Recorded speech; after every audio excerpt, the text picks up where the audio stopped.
voltar para a reunião do Conselho de Segurança da ONU, porque nesse momento as autoridades estão aí repercutindo, tentando achar um consenso em relação a esse bendito relatório que ainda não foi aprovado. A gente continua acompanhando ao vivo.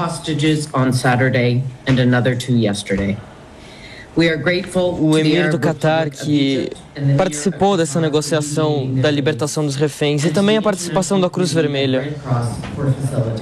Ainda assim, há mais de 200 reféns que estão sendo mantidos em cativeiro e precisam ser liberados, sem nenhum atraso.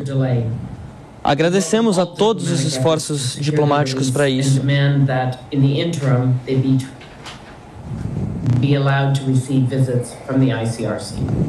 Enquanto bombardeios, ataques aéreos intensos continuam em Gaza e foguetes voam sobre Israel. Para você que chegou agora no rádio, são 11 horas e 31 minutos. A gente está acompanhando a reunião agora, 11 horas e 31 minutos, lá em Nova York, do Conselho de Segurança da Organização das Nações Unidas.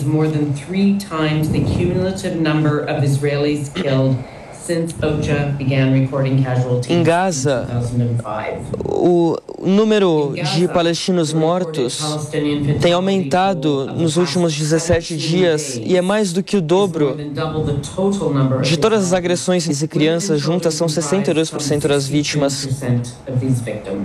O número de deslocados internos já passou de 1,4 milhão. Mais de milhares de pessoas estão em abrigos em condições terríveis. O número médio de pessoas, média por abrigos, está acima do dobro da capacidade. Como meus colegas destacaram, não há onde buscar refúgio em Gaza. Quando falamos de decisões sobre onde e quando fugir, os civis estão amaldiçoados se fugirem e amaldiçoados se não fugirem. No norte de Gaza, os bombardeios têm atrapalhado os civis porque as necessidades básicas não podem ser atendidas neste momento. Essa população precisa ser atendida, independente de saírem de lá ou ficarem. Para dar uma ideia da escala da destruição, segundo o Ministério da Saúde de Gaza, pelo menos 42% da estrutura local já foi destruída ou danificada desde 7 de outubro.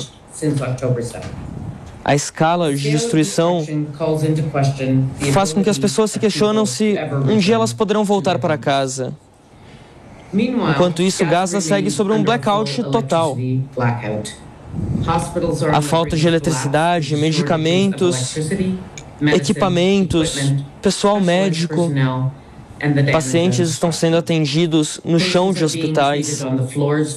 Médicos estão sendo forçados a fazer operações sem anestesia.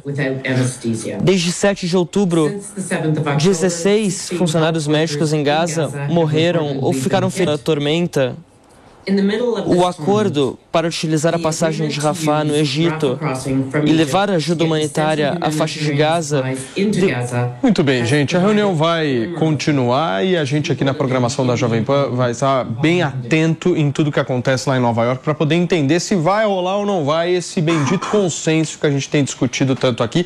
A aposta do PP, Nelsinho Kobayashi, é de que o negócio vai sair hoje. Seria ótimo, mas não vai. Eu também não estou muito esperançoso, não. E a estratégia montada pela ONU, achei muito válida, né? Colocou a vice-coordenadora residente pela paz do Oriente Médio, que está falando nesse momento, né?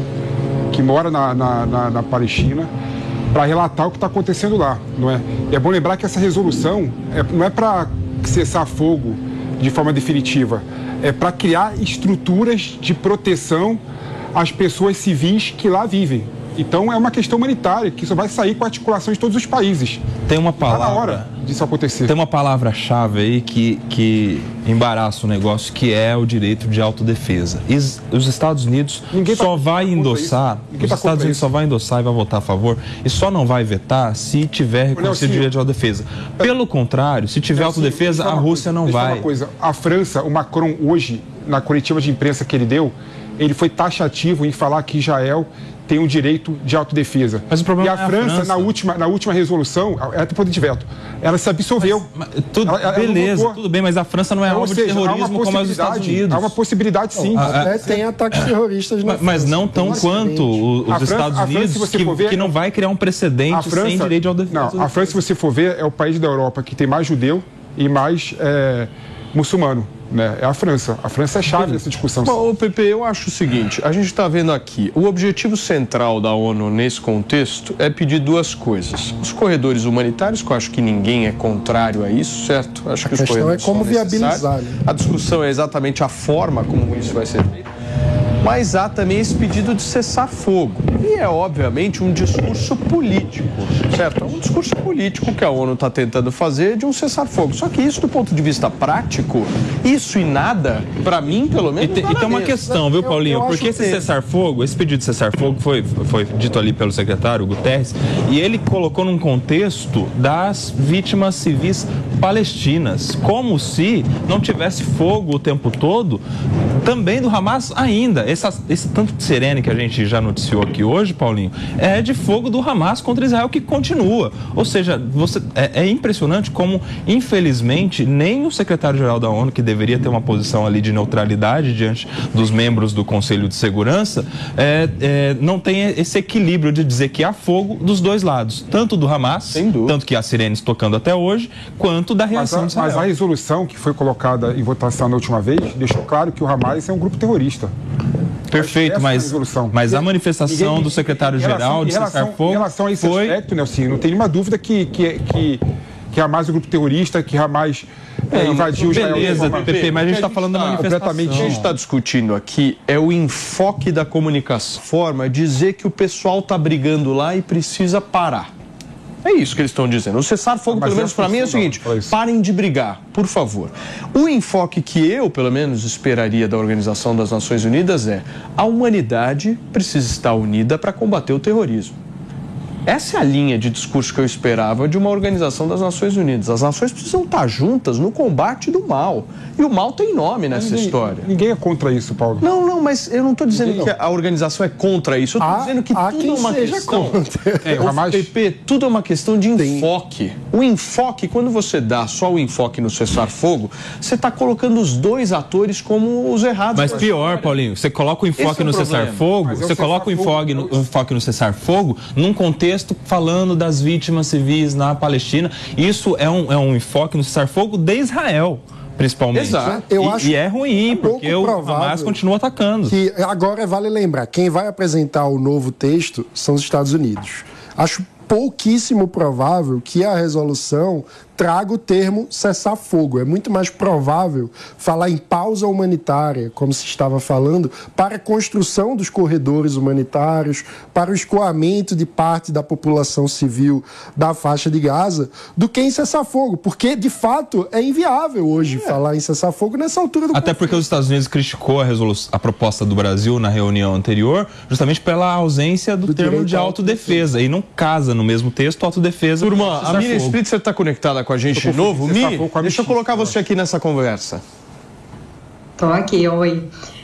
Eu acho que, exatamente, falta um enfoque em realmente condenar o terror, né, gente? Claro que todo mundo quer que essa guerra acabe, que os lados parem de brigar, mas ao mesmo tempo que se fala da população civil da Palestina que está sofrendo, de Gaza que está sofrendo, não se fala dos mais de 200 reféns, né, que já devolveram 4, mas ainda tem pelo menos 200 reféns que a gente sabe. Então, assim, também é uma situação ali que tem que condenar o Hamas e tem que condenar o terror de uma forma muito forte. Não dá para se escapar disso. Quando a gente fala cessar-fogo e parece que Israel é o único que está jogando mísseis no território de Gaza, e estão esquecendo, porque se fala em sirenes, não se fala em foguete, que Gaza está lançando foguetes em direção a Israel, que podem matar civis, que só não mata porque tem o domo de ferro, porque tem o sistema de bunker e também porque 20% dos seus foguetes caem em território deles mesmos. Então, o número de incidentes também dentro do território de Gaza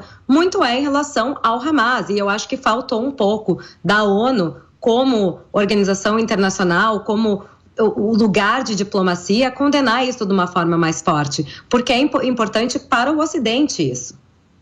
Ale, deixa eu colocar só o Ale na conversa aqui, Pepe, eu já passo a palavra para você. Cadê o Alexandre Ostroviec? Coloca ele aqui. Ale, você está me ouvindo bem agora? Estou ouvindo bem, tem uma pequena falha aí. Por favor. Estamos de volta. Por favor, pode continuar com aquele teu raciocínio lá e se você quiser também fazer algum comentário sobre isso que a gente está discutindo, fica à vontade. Perfeito. O que falta nessa discussão toda da ONU são os fatos. Hoje, quem tem o poder de encerrar o conflito imediatamente e, se quiser, salvar vidas dos dois lados é o Hamas. É extremamente simples, não é tão complicado assim. Se o Hamas fizer, soltar os 200 reféns, e 2, decretar que ele mudou de opinião, olha, agora eu não gostaria de assassinar mais todos vocês, eu desisti de matar todos vocês, e agora eu estou focado, assim como a autoridade palestina, eu estou focado em construir o país palestino ao lado com Israel. Nesse dia, acabou a guerra. Agora, existe hoje a rejeição do direito do outro de desistir. O secretário-geral da ONU, ele cita o sofrimento do povo palestino nos últimos 60 anos, mas ele deixa de citar que o maior responsável por esse sofrimento é a recusa da liderança palestina, de parte da liderança, de aceitar conviver com o outro. Não é que o povo palestino está sofrendo, por acaso, no limbo, porque chegou um monte de malvadão e está ocupando o território deles. Pelo contrário, Gaza foi completamente desocupada. Israel saiu de Gaza justamente para dar a chance dos palestinos fazerem seu país e começar o negócio a andar. Só que é justamente nos momentos de avanço na paz que a gente tem mais atentados, ataques assassinos. Ele fala, peraí, como é que eu vou deixar esses territórios e abandonar completamente a segurança se eles vão usar esse território para matar os meus cidadãos? Então não funciona. As coisas têm que ser via de mão dupla. Você tem que ser aliviando as condições dos palestinos o máximo possível e, em troca, ter um não assassinato por parte do seu vizinho. Sim. Pepe pediu? Eu acho que a confusão está aqui, que o pessoal confunde muito a questão do cessar-fogo com o armistício. O cessar-fogo é temporário, né? O cessar-fogo que está sendo discutido na ONU atualmente é para temporariamente parar com a guerra, para abrir o corredor humanitário, entrar ajuda humanitária internacional, né? E depois, se Israel quiser continuar, que é o jeito dela responder aos ataques do Hamas, aí é outro assunto, né? Mas o que está sendo discutido aí agora é o cessar-fogo temporário. Não é para acabar a guerra. Como é que faz um cessar-fogo temporário com um terrorista, Pepe? Me explica um pouquinho. Fica tranquilo aí, eu fico tranquilo aqui, os reféns ficam ali. Vamos abrir. Pepe, eu não sei se é muita ingenuidade. Vamos abrir. O Pepe. Se você está com uma criança de 4 anos num porão em Gaza. Mas aí você consegue fazer a negociação de forma mais clara. Vamos lembrar uma coisa aqui. Inclusive, isso é um ponto interessante, né? O que conta nas notícias internacionais é que a Casa Branca, né, por meio do Biden, né, pediu para Israel não fazer incursão territorial agora na faixa de Gaza, porque ele está negociando com o Catar e com o Hamas a soltura dos reféns. Não, mas atrasar a incursão terrestre é uma coisa, cessar fogo é outra. Tem uma coisa só aí, Paulinho. Mas pode estar tudo envolvido. Só um minuto, senhores. Miriam Spritzer pedindo a palavra. Pode estar tudo envolvido.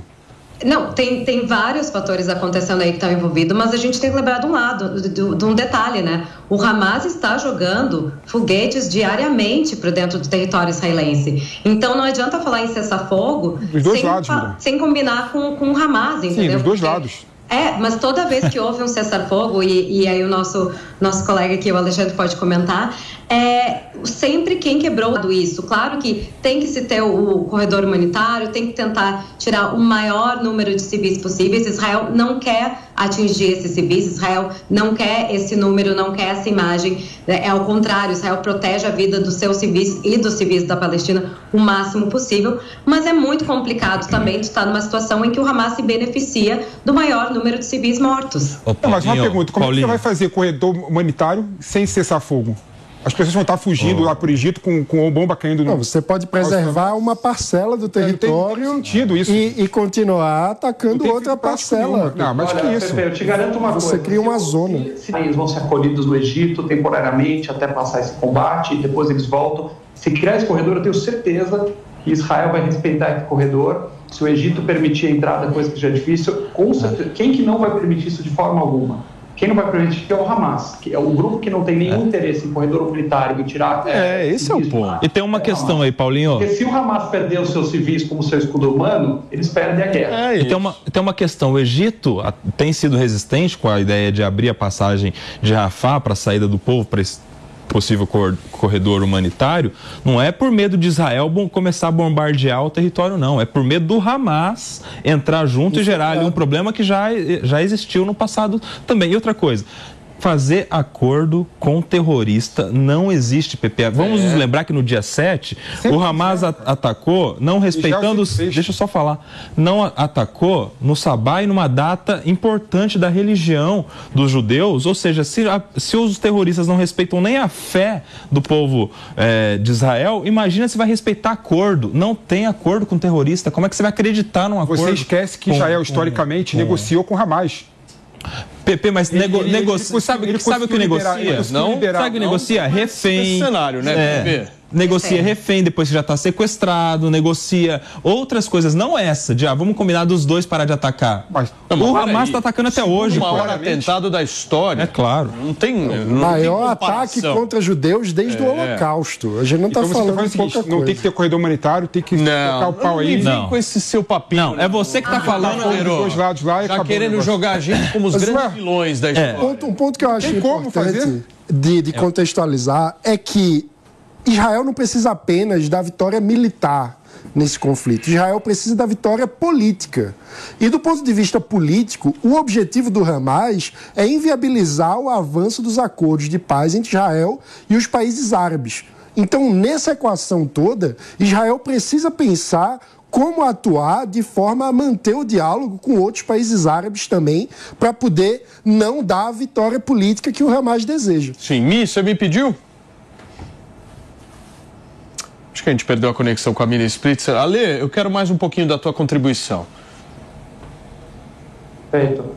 Olha, a gente no mundo ocidental acaba às vezes, como nós temos um tipo de cultura, um tipo de jeito de pensar, a gente acaba projetando em fundamentalistas religiosos como se eles tivessem a mesma lógica. A Autoridade Palestina é um grupo relativamente moderado, mais secular, são nacionalistas, eles pensam em termos de país, de nação, de construção do país Palestina. O Hamas, por sua vez, faz parte do campo dos fundamentalistas religiosos. Então, não adianta a gente usar a mesma lógica e tentar achar que eles pensam igual a gente. É diferente. A gente vê hoje, por exemplo, setores da extrema esquerda passando pano, amiguinho, próximo do Hamas, o que é um absurdo se o cara pensar conceitualmente, porque são visões de mundo totalmente diferentes. Para um grupo fundamentalista, existem preceitos religiosos, na visão deles, extrema, não estou falando do Islã no geral, estou falando dos extremistas, que impedem um tratado de paz. Por exemplo, existe um conceito de que uma vez que uma terra foi de controle islâmico, ela jamais pode deixar de ser controle islâmico. Então isso é como se fosse um fundamento, um pilar dos caras que impede eles de fazer um acordo de paz.